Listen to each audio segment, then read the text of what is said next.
आज आपण डोस्यासोबत बनवण्याची शेंगदाण्याची चटणी बनवणार आहोत।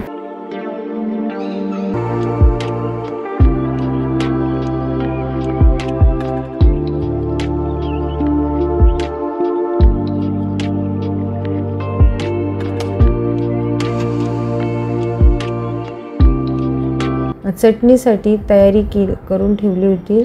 शेंगदाणे, हिरवी मिरची, लसूण सर्व भाजून घेतले होते। सोबत दही, पुदिना, कोथिंबीर असेल तर तीही टाका वाटताना। माझ्याजवळ नव्हती म्हणून मी पुदिना टाकला, मीठ टाकले आणि अशा प्रकारे वाटून घेतले।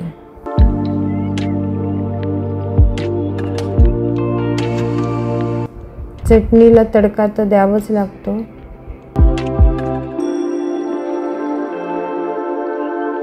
जिरे मोहरीचा तडका,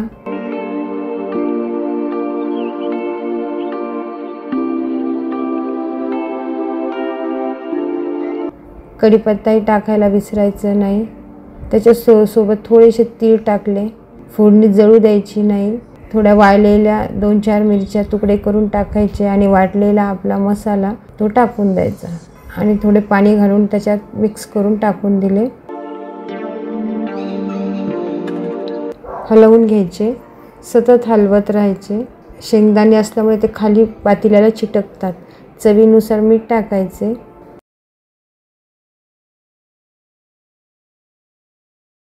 आणि चटणी ही आपली तयार झालेली आहे। किती छान दिसते बघा चटणी। करून बघा। तुमचा अनुभव मला कमेंट मध्ये सांगा। चॅनलला सबस्क्राइब नक्की करा। धन्यवाद।